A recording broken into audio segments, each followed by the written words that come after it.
good morning. That's why we say, that's why many of us say morning. Bloom de Graaf.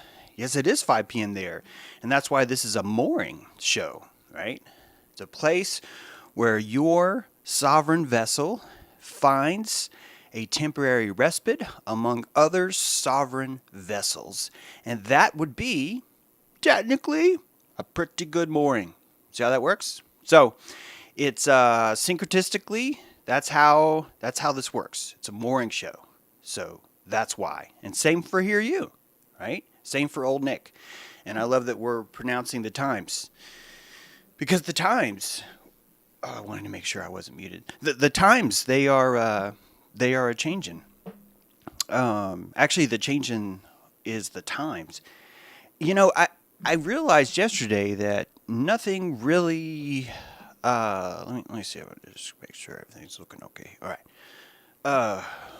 Just get my hair all working out just right there for you guys. So,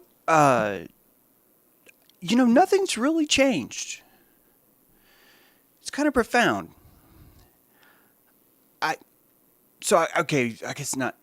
Nothing in the external world that you've seen has actually changed the last 2 years.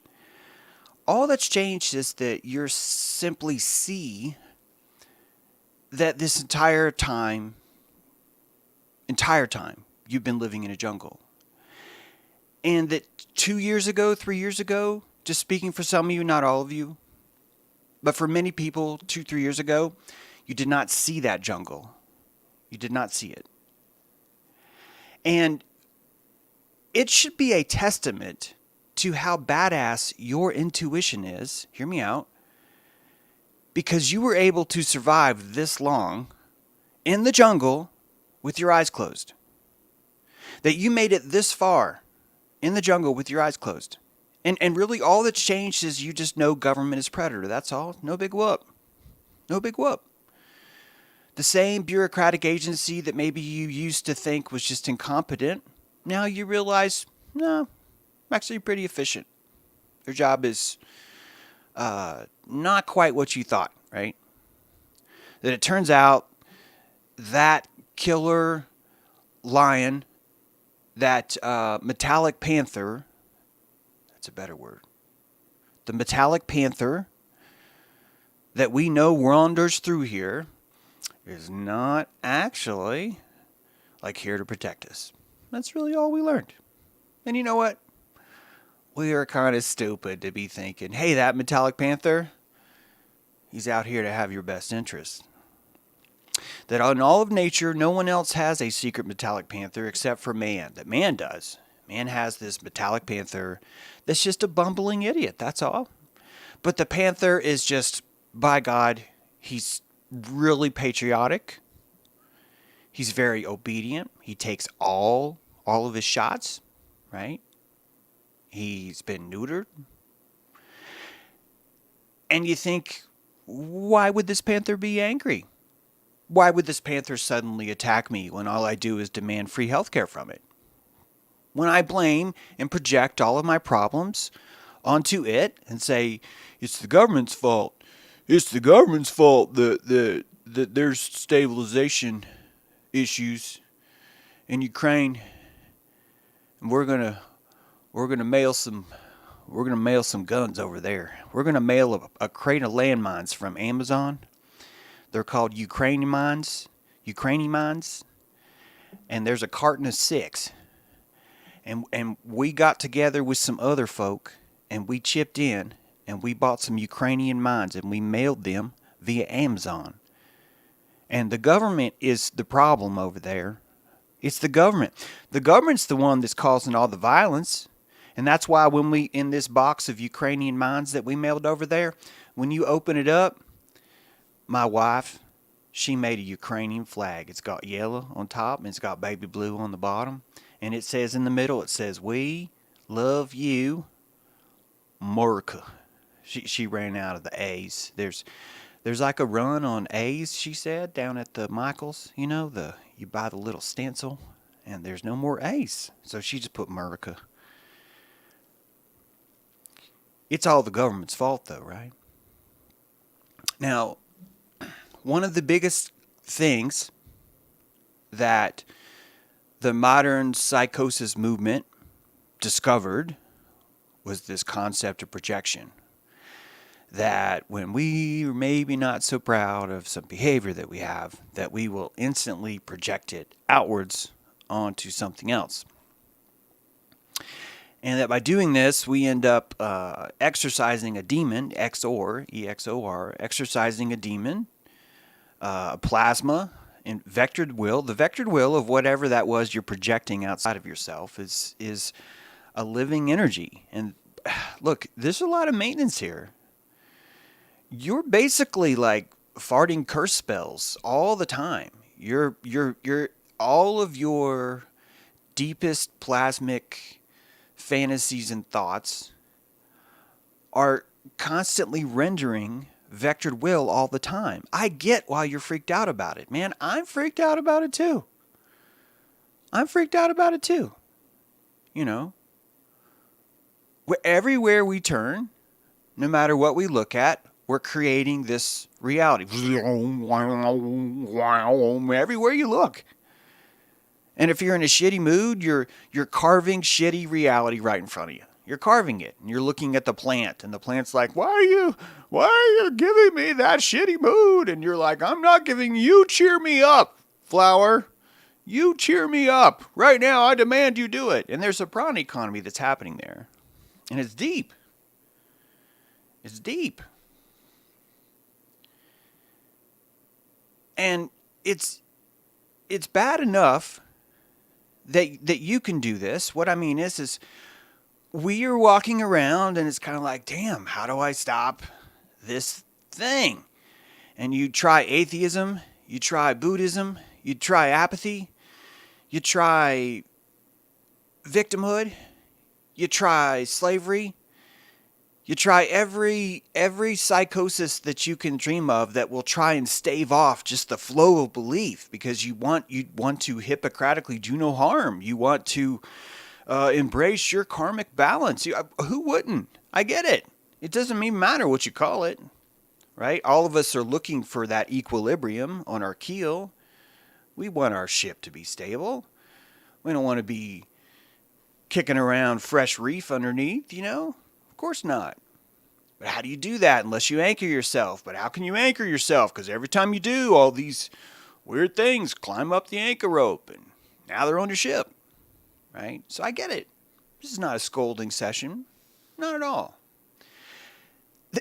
When we see, though, that no matter what we look at, we're pushing out plasmatic belief, we react in certain ways, and one of the best ways we react to is by projection. We create government. And it gives us this beautiful excuse.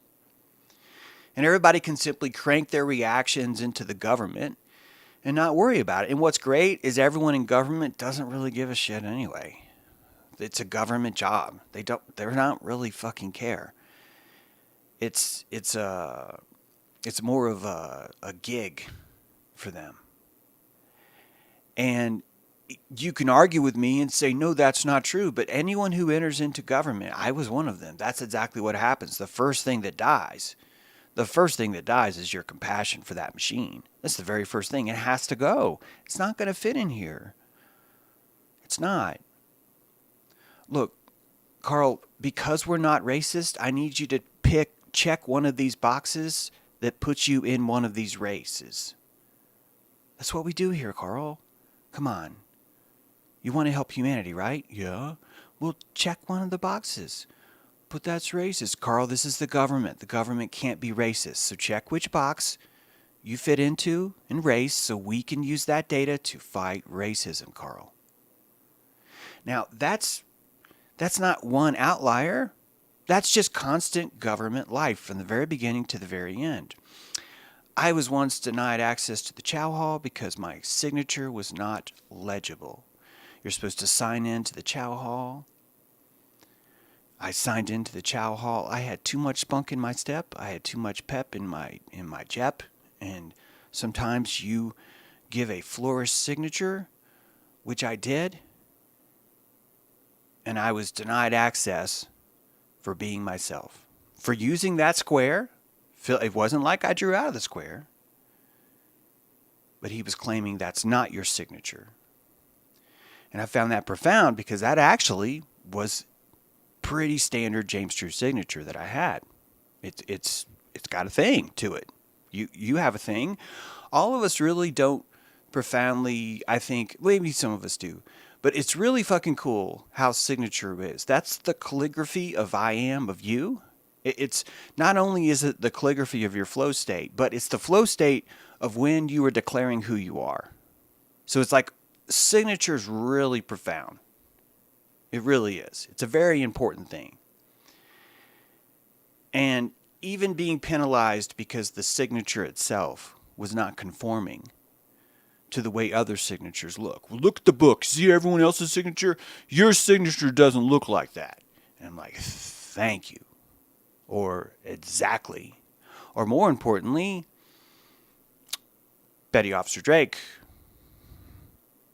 do you really think that you're going to be looking at this book in an hour? In 2 hours? Tomorrow, is someone going to call you and say, Petty Officer Drake, we've noticed some anomalies in your signatures collection at lunch. We think this is a problem. We're going to be demoting you. Is that what you think, Petty Officer Drake? I did not do well in the Navy. I lacked the skill to tolerate those things. Because if I thought Petty Officer Drake actually gave a shit, if I thought he was like collecting all of the signatures out of everyone that's ever eaten in his chow line to make like a signature quilt, I would actually get behind that. Because I would see that as here's a guy trying to plant humanity inside this machine. And by God, more power to him. I feel like I was trying to plant humanity inside his machine too, by having a pep in my signature, by injecting that prana of, hey, what's going on? Hey, everybody in this book, I'm James, and I'm in this book too, and all of us, we had lunch this one day, and here I am witnessing it with my signature.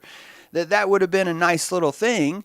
And if Petty Officer Drake was to ever, let's say Petty Officer Drake loves these signature books, right? And he's like carrying them around, and he's on the submarine, and when no one's looking, he's like holding his signature book, and when no one looks, he's like starts to go through them. And he's like, even then, he would see that little pollination of humanity, and that would brighten the book. It wouldn't dull the book. It would brighten the book, right? You know how cool it is to look at old hotel registration books and see the uniqueness, like came to plow my wife. It was awesome, Just in from Des Moines, looking for some work. I found a red scarf yesterday on the Oregon Trail, a half a mile past the giant rock. And, that was the testament of being there. It's an important part of Zetetics. It was an important part of life itself, right? Like understanding that we were here is crucial for our morality. It is. If we understand that we're here, then we suddenly start to realize how much we matter. Right? The whole concept of X, your default signature is X. I think that's because at your base root, you know that you are crucified on the cross of morality and mortality. That deep into your archetype of who you are, you know that you are stretched into the world of mortality, right? You have a life and death. And that's not it. You're also stretched in the life of morality, where you will get a sense of right and wrong, of good and evil. So at our base, before we assign ourselves a name, we are crossed, right? We are crossed. And that's a beautiful signature. It's beautiful. It's one of my favorite things about Christianity. It's why it's my favorite religion, because it has that base symbol there. It's the oldest the oldest. It predates paganism. It's astrotheology, right? When you're looking at the cross. The convergence of it all, just seriously, you could not come up, hey guys, what's your favorite symbol? I'm always going to be crossed. It's like, holy shit, the cross is so awesome. Well, what about the crescent? I love the crescent. Crescent's awesome. But man, that cross is just badass. I'm not saying that we have to kill the crescent. It's not that. In fact, it's really pretty cool when you put a cross and a crescent together. Then you got like, oh my God, what's going on here, right? But sometimes in art, you want a little hue tension. You want to stay like in a certain color scheme, right? And that cross, man, it really does that well. It's symbolic of so many things. And it's one of the few sigils that you can set in. I want you to imagine that you're going through a forest and you're trying to send or look for signals that someone else has been there. And the cross is just instant, like boom, right away. Oh my gosh, human, something's here, human, whatever. And you just understand that more. It's harder to do that with a crescent. I've tried. I've worked on sigils. I work on sigils all the time. Our memes are sigils, right? I'm going to talk about that on Saturday. It's a good idea, Eric. Our memes are sigils. You know, I should probably start the show now, right? I should probably start to talk to you about the show. I think I'll do that now. Okay, I actually want to talk to you about nuclear Feary. Nuclear Feary. That there's this thing called nuclear Feary. Nuclear Feary? Did you say nuclear Feary? And yes, I did. I said nuclear Feary. And this is one of the, we're looking at the Ukraine, right? We're looking at Ukraine. We don't have to look at Ukraine. But one of the important parts of Ukraine, let me just pull this up right here. Oh, come on. Hang on, I got to get rid of this weird commercial in my tab. Nuclear Feary. And untitled presentation. There we go. There we go. I want you to, you probably you guys don't even need to hear this presentation. You know what? Screw it. Let's not even do it. No. Many of you don't even need to see this presentation, probably. And, but some of you are new-ish to my work, not to these ideas. But I want to contrast the collective and the individual. The greatest thing about big ideas is being able to share them, says Einstein. And Tesla, I don't care that they stole my idea. I care that they don't have any of their own. And one of the things that the metallic predator does is take away your individuality, right? He sees your signature and penalizes you for it. You do not sign the book that way, troublemaker. You never do anything in this Navy when you got that attitude. Can you guys tell I'm sort of carrying some trauma about this? The individual is obliterated. It's crucial. If you don't obliterate the individual, you're not going to have a structure that you can rely on. And when you have a structure that you can rely on that's run by procedures, you can now ingest reality bubbles that are your own. 3 images. Let's play match the captions, okay? Let's play match the captions. One of these images is a firebombing, and the other 2 images are nuclear explosions. Nuclear desecration. One is a firebombing, 2 are nuclear explosions. And I want you to guess. Actually, I want you not to guess. I want you to tell me which one is which. Which one is nuclear? Which one is firebombing? And I bet you can't. I bet you can't actually tell the difference. This is Nagasaki, Hiroshima, and Berlin. All right? Nuclear. This is Halton Arp. Love this guy. And next to Halton Arp is a photo he took out of a telescope. Actually, I'm going to say an image he rendered out of a telescope. This was many, many decades ago. And you're watching two spiral galaxies, one being poured into the other. And that this image is interesting because it disproves redshift.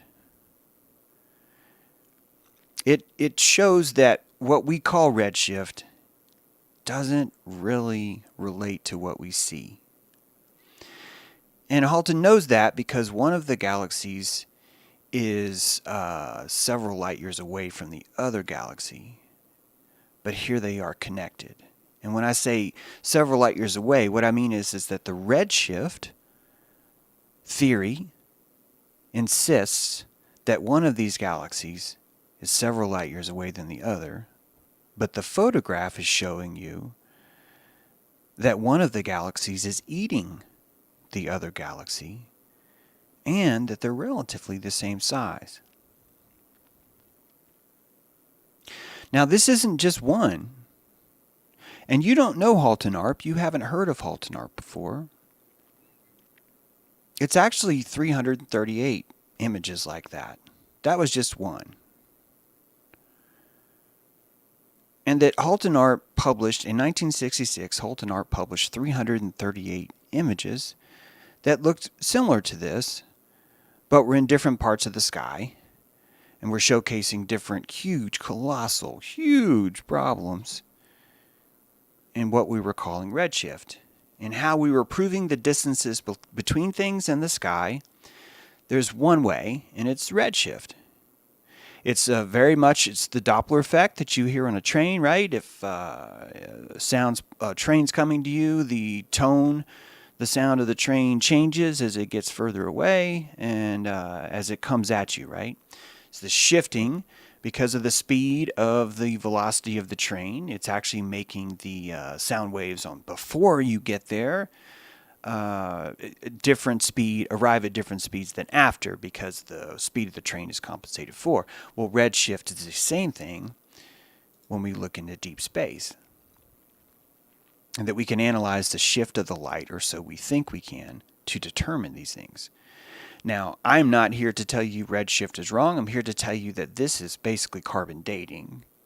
And carbon dating is basically bullshit. That we've found petrified rocks that have been made in less than 100 years. But the carbon dating will tell you that it's millions of billions of years old.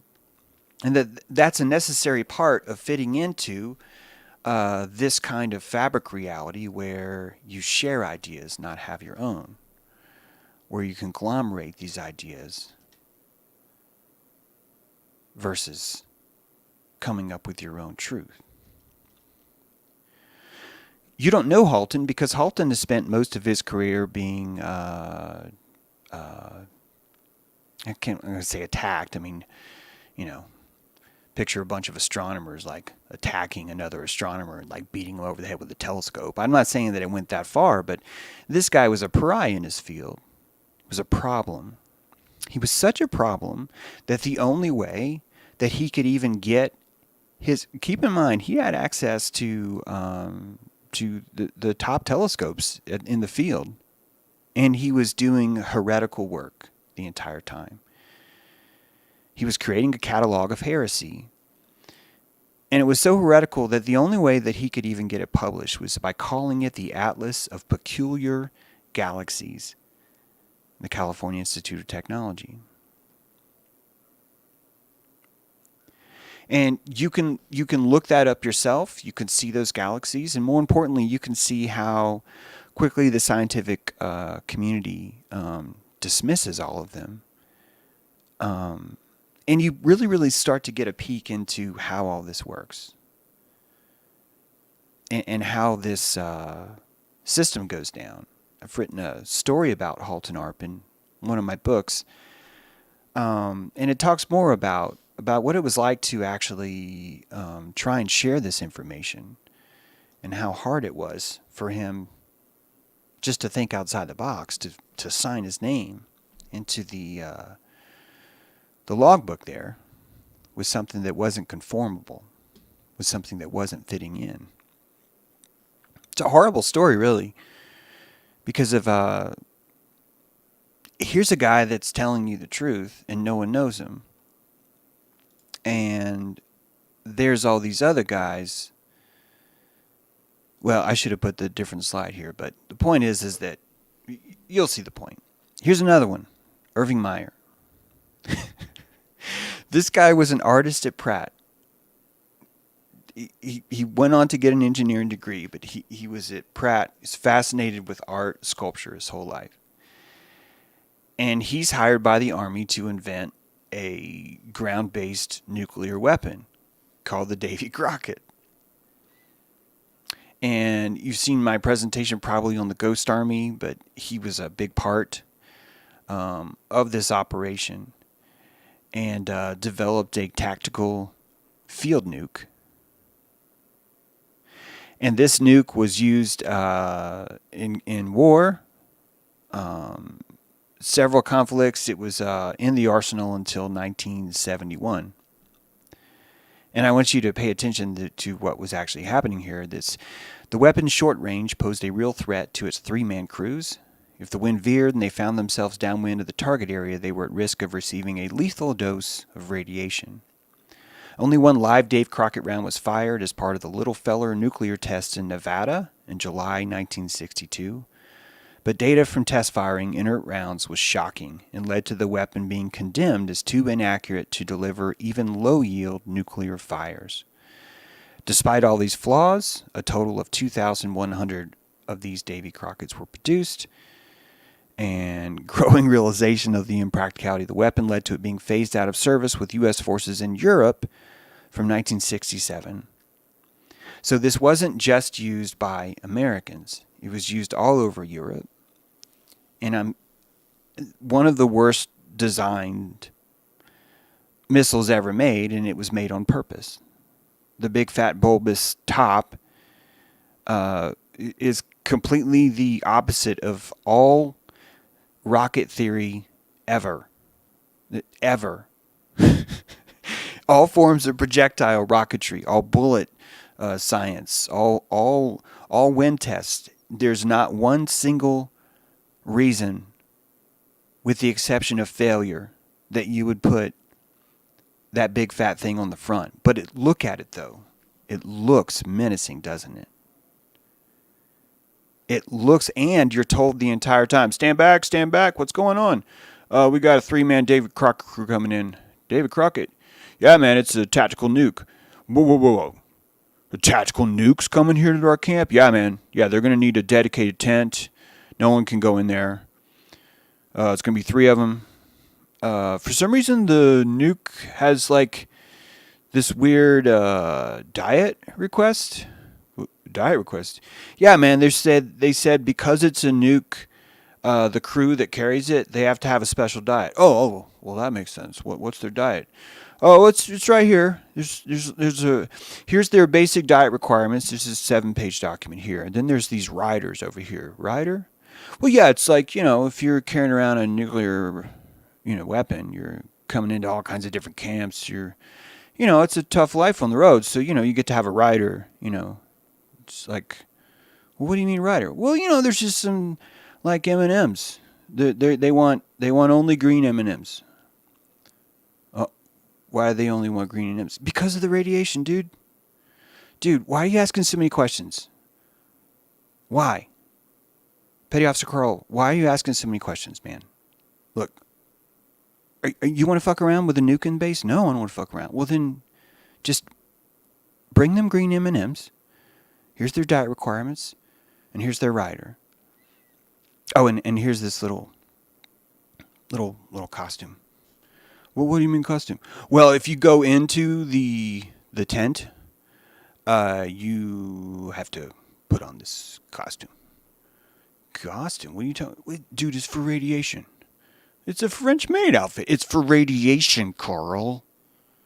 Jeez, man. I'm gonna report you. You're not helping this war at all. Every element of this thing has the. First of all, each of these had a secret crew. The crew had their own rank. These things were meant to be seen. They were meant to be talked about. They were meant to be freaked out about. That's why they made 2,000 of them, because they wanted every division to see this hockey trophy placed on a tripod. And the hockey trophy had to have some fins, right? And this dude was like, you know what? This thing needs some fucking fins. Irving Mayer was like, yeah, we need some fins on that thing, and then we'll be set. It needs to be fatter in the front, but it won't fly that way. Yeah, I know. It needs to be fatter on the front. But it won't fly that way. I know. It needs to be fatter in the front. We don't want people flying these. What do you think is going to happen the first time someone flies this and no one dies? What do you think they're going to do to us when they read through our rider and they find out that the entire time we've been carrying around this gunpowder hockey trophy bong thing, right? Or making everybody treat us special and give us this own thing because of how top secret we are. Are you kidding? We don't want this thing to fly. We want, no matter who's in charge of that 3-man crew out there, we're going to want that person in charge. The very, very, very last thing that we know that they will ever do is to shoot this thing off. So it's got to be really, really menacing to our side, not their side. And this wasn't just America.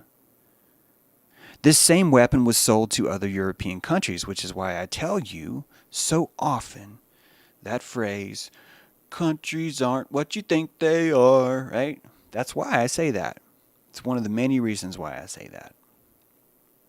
And also because countries aren't what you think you are. That's another reason why I say it. They're not what you think they are. Now, keep in mind, that was in 1967. And in 1964, we were playing ads like this. I'm not going to play it. It's menacing. It's menacing. But here's this little girl. I remember this when I wasn't alive, but I remember seeing this when I was alive. Somehow this was played again when I was a kid or something. And it was Peace Little Girl Daisy Spot. And here's this little girl. By the way, she's torturing a flower. I get that we're not supposed to count that, but this bitch is torturing this flower and she's giving it her nuclear fury, right? She's pouring her nuclear fury into this flower. And I just want to say, hey, bitch, you're not exactly innocent in this whole thing. Look at what you're doing to the flower. I realize that none of us have ever really gone that far to attack her, but damn, man. Not only is she injecting her fear by eviscerating a poor defenseless flower, but she's doing it in front of a camera. She probably got paid for it. She's probably like, right now, just like, I'm so sorry, that flower. I just don't understand what I was doing. Oh, God, I was afraid of the nuclear fury. I was so afraid. Right? But this is a menacing spot. It starts with like this countdown. It's like 10, 9. And it's showing you this scary shit. And it's showing you all these explosions. And in between, you're watching this little girl eviscerate this flower. Just like going, I think she's singing a song. I think she's actually singing a song. You can look at it yourself. I don't want to put it on my channel. It's already been on my channel. You can look at it yourself, though. Just look it up. You'll see it. It'll be there. If you need to go through that, go. I don't even blame you. I had to listen to it before. But last time when I played it on here, I was like, I didn't want to do that. This is all inflatable stuff, man. Davy Crockett. Look. Right? These are all inflatables. It's like, hey, Timmy, go in there and blow the tank up. Whoa, what do you mean? Yeah, go in there and put your mouth over the pipe hole there and just blow it. Blow it until it's full. And these were their jobs. Now, are you going to come home and say, I was there at Normandy? Are you going to come home and say, man, I blew up a lot of tanks in Normandy. There was so many. Oh, gosh. Oh, man. Hey, wife, I blew up 3 tanks today and a plane. Yep. And a howitzer. Yeah, that was all before dinner. I blew a howitzer, 3 tanks, and a plane today. Blew them all up. Yep, all by myself. Well, me and Petty Officer Carl.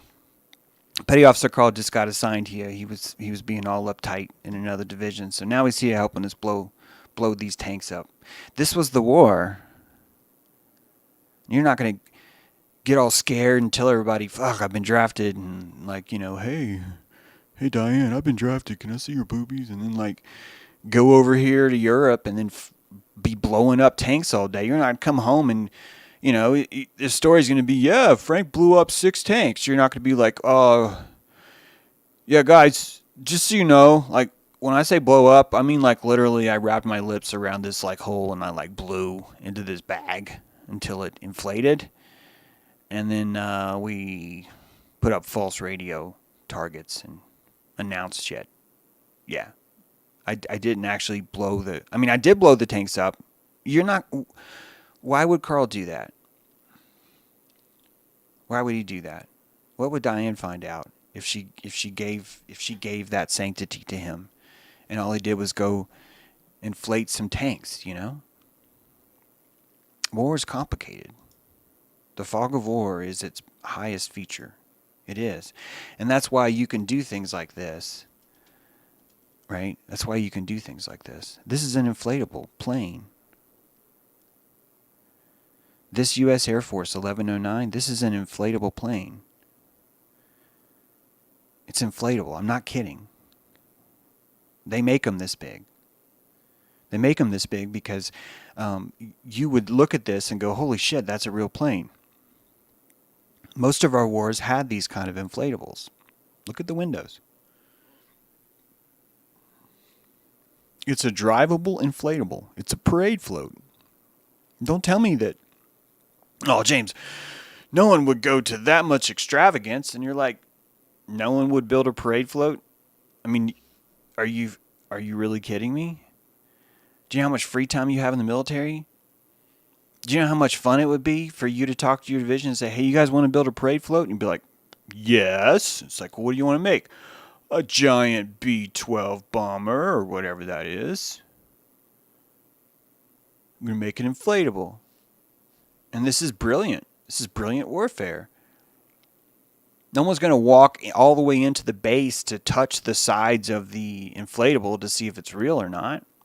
This is a taxiing. When they closed down this base, they were taxiing their inflatables away. And a lot of these people, I think, are actually clowns too. I can't prove that to you.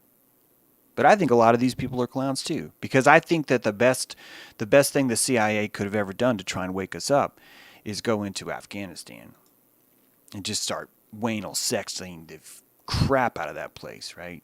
Just like as much as they could. And releasing this footage as the Taliban or the people are screaming, don't leave, and they're clinging to the side of the plane. And yeah, they are clinging to the side of the plane. It's an inflatable. It's the same way that Carl blew tanks up. I blew 7 tanks up today.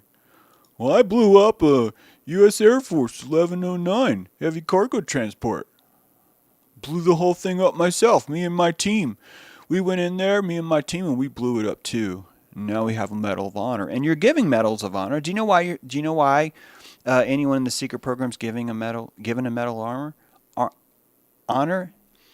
Is because they'll shut up. It's Perseus syndrome. Perseus syndrome, right? Nuclear Feary is stronger than nuclear theory.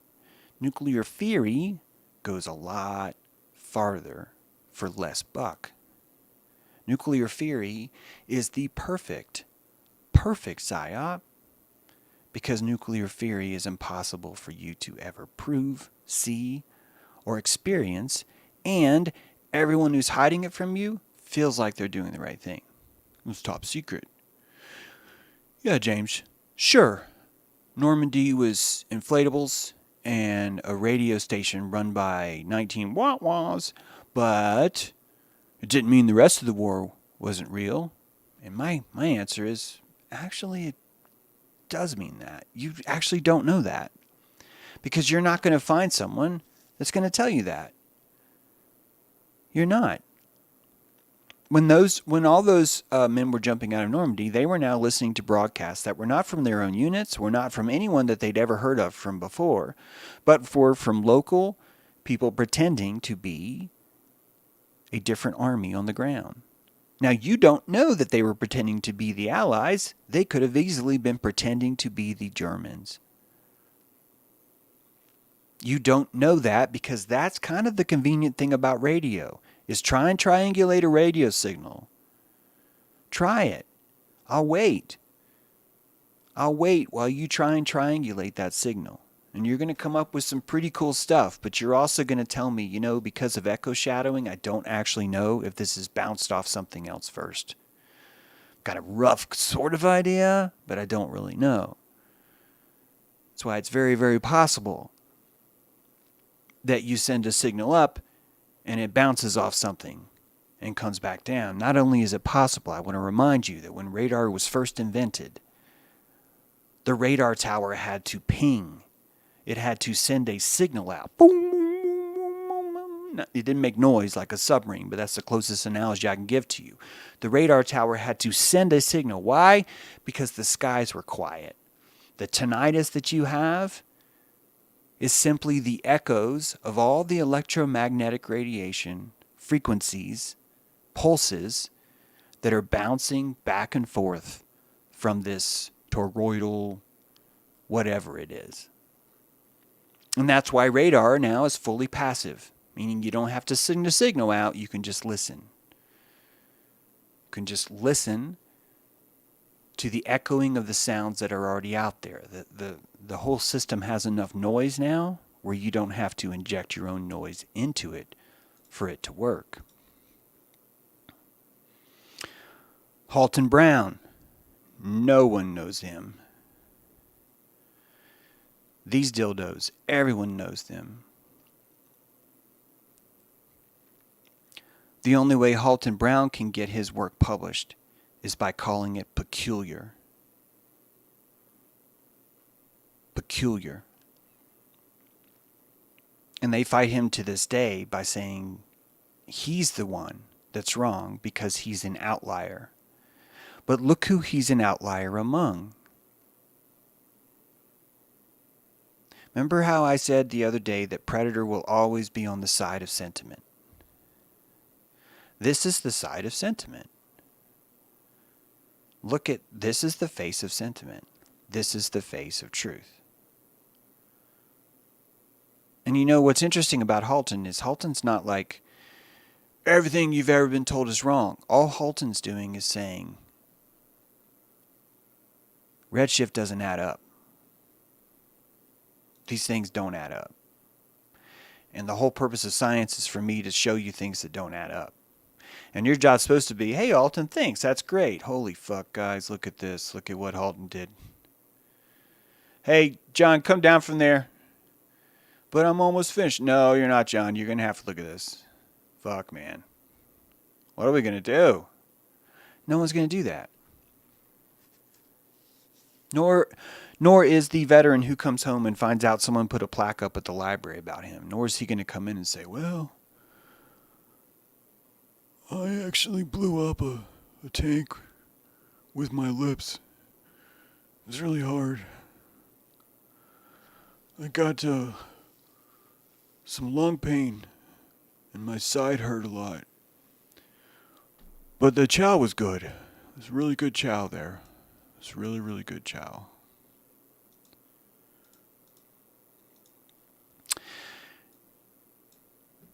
We are surrounded by clown believers. And have fun with it. Enjoy the show. Enjoy the show. Because watching how everyone's responding to the Ukraine is showing me that it's going to be a while.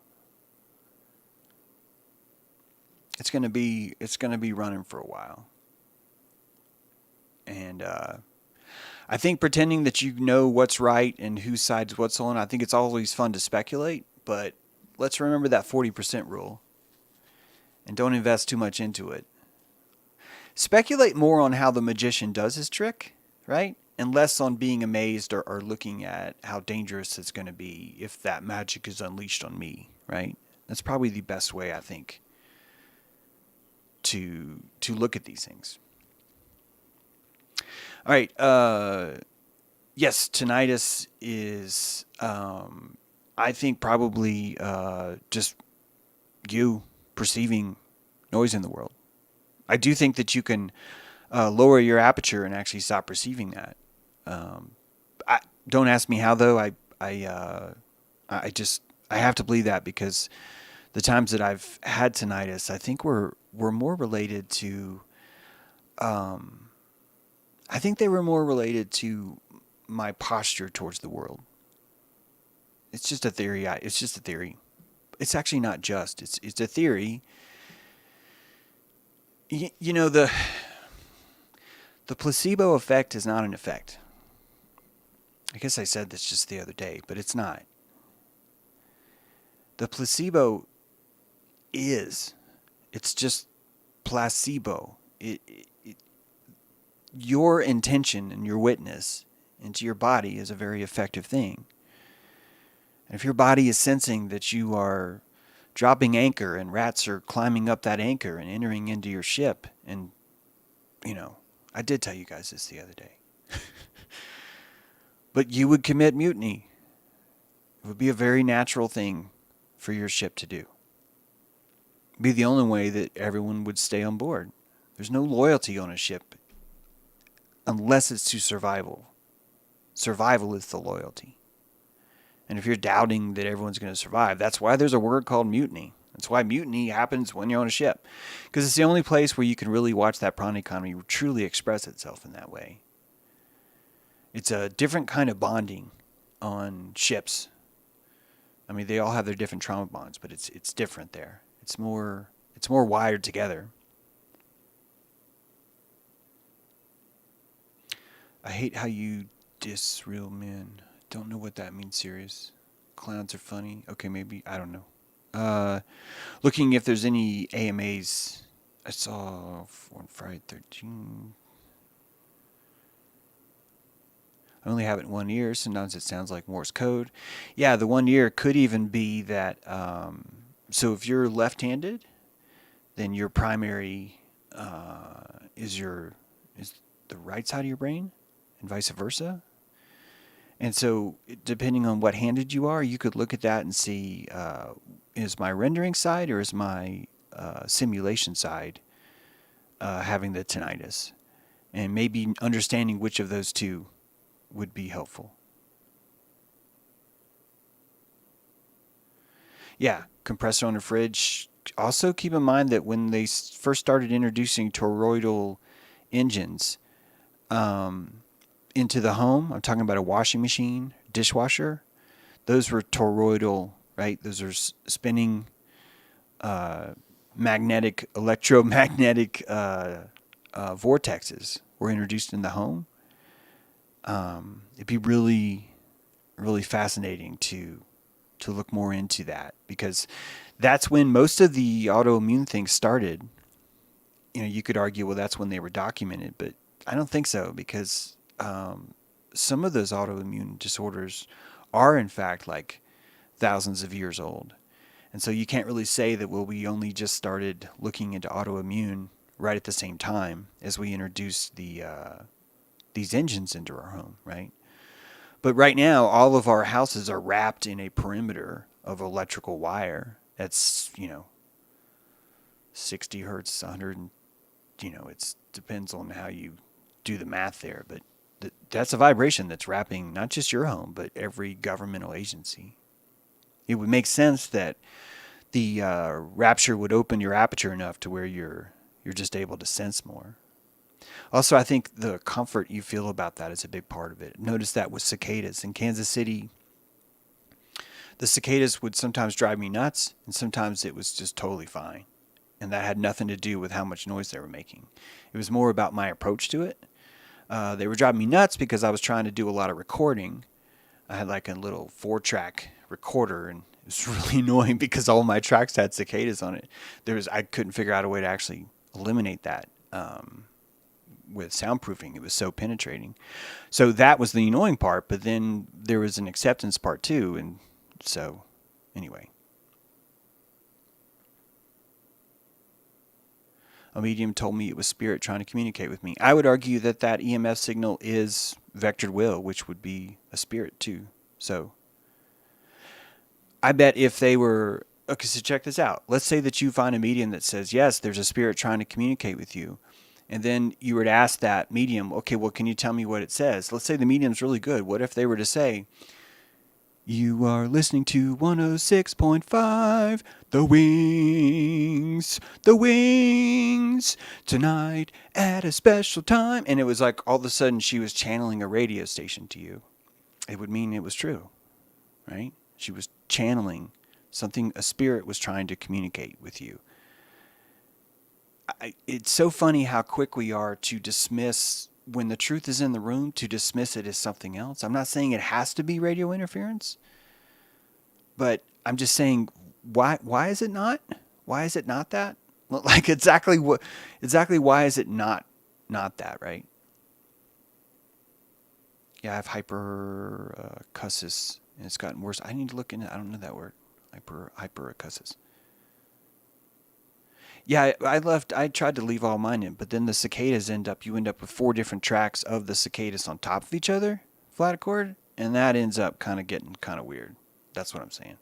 Especially if you're looping, because then when you hear the cicada, he actually fires up, but you're trying to start a loop, and then that loop is happening, and then you can hear that cicada starting up. You see what I'm saying? So if it was like, yeah. If I would have been more zen and like flow state, I would have incorporated the music with the cicadas. That would have been the alchemy. I could have alchemized it by doing that, but I didn't. I was young. I was petrified. I didn't have a match with beside my side. And I was long, and I was looking at the cicadas saying I was wrong. In outer space, right? Jesus, I need to get out in the woods. Yes, you do. But don't blame it on Jesus, Tycho. Don't be bringing Jesus into you not getting out in the woods, okay? Jesus had nothing to do with that, Tycho. Let's see, Wi-Fi hits me when, yeah. Yeah, why would it not, right? Why would it not? Now, I want you to know that I don't think that because I think that the damage is not done because you're exposed to something. I think the damage is done because of the way you alchemize being exposed to something.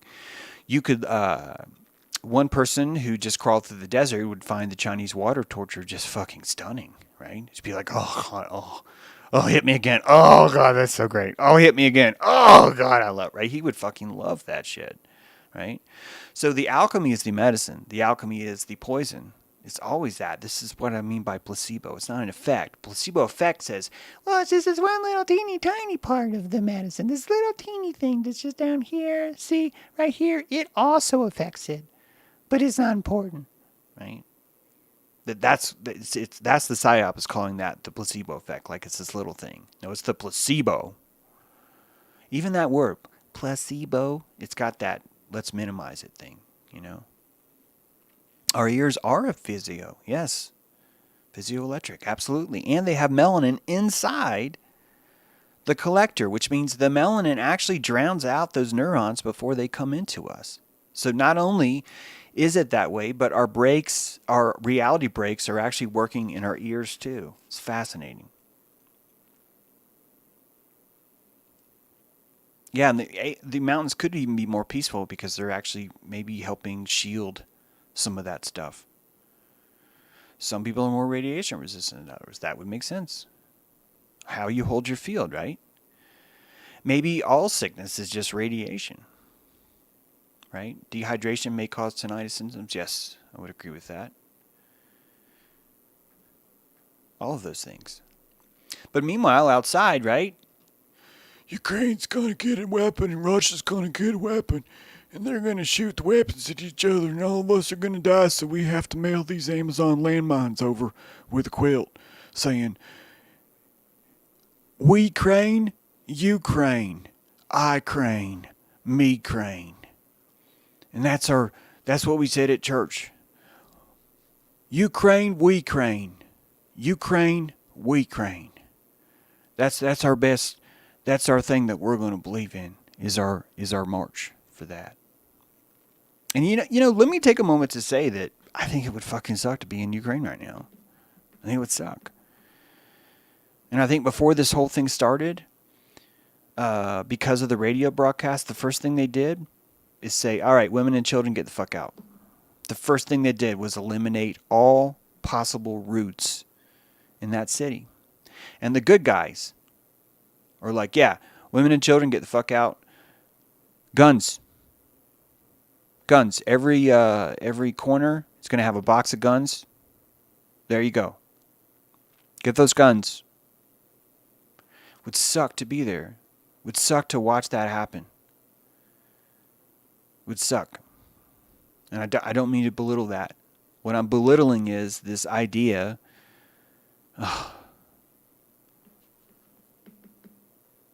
This idea that Russia's the bad guy in all this and that Ukraine is the good guy because the Ukrainian government is infallible.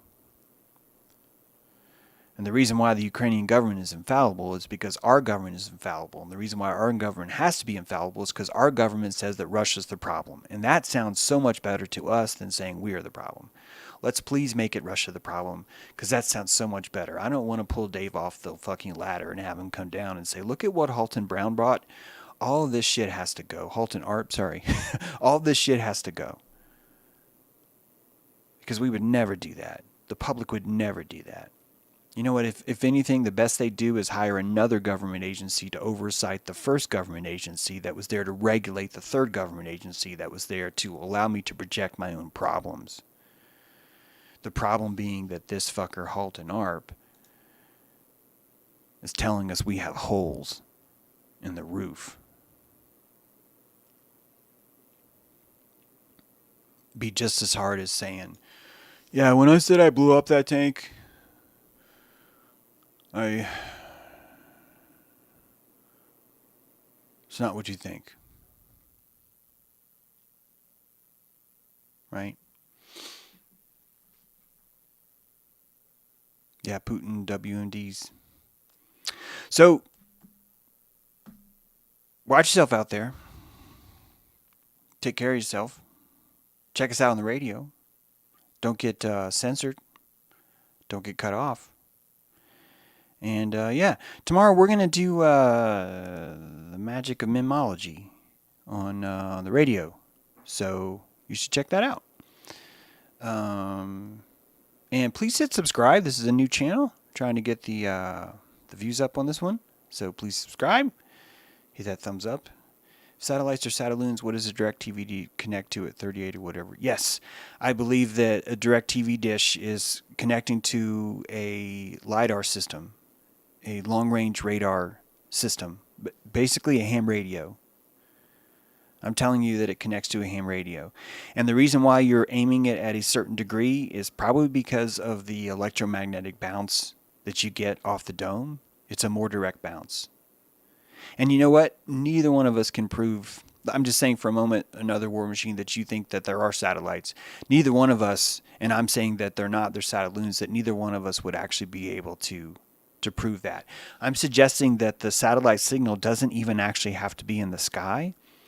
I'm talking about the older satellite technology, that could have been on the ground, but you have a large dish and you're aiming your signal directly up into the sky to get the best kind of echo, basically.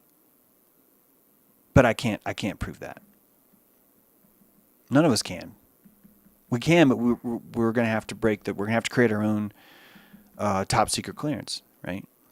And we do that by, we need to build our own dirigible that could climb above 50,000 feet without it getting shot, right? You'd need it to not get shot.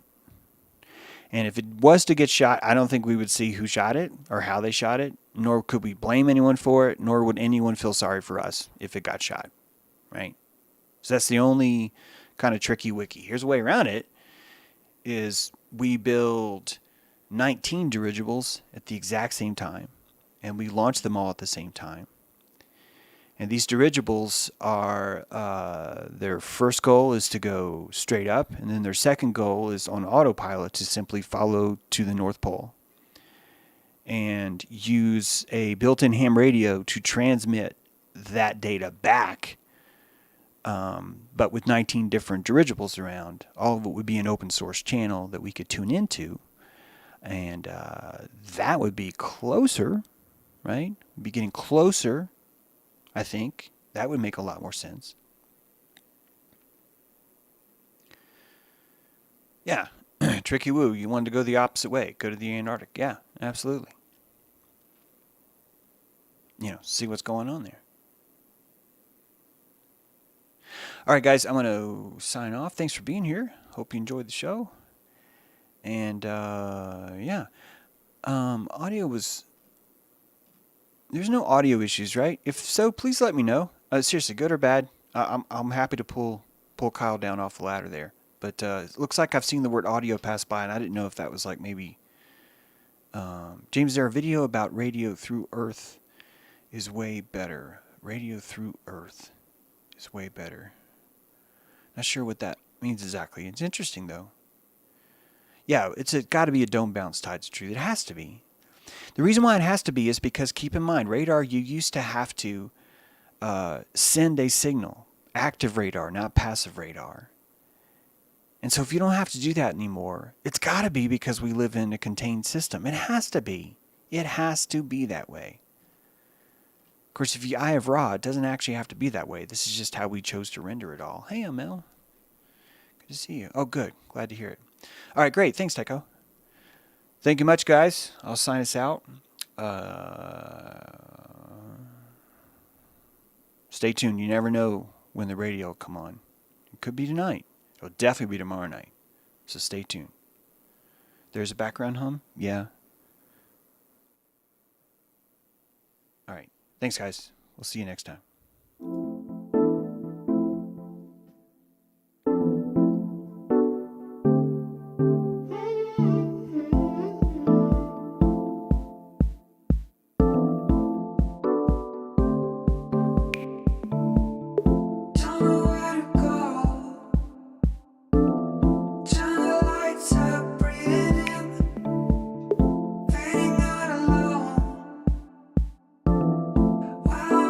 For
So, yeah, there is a video.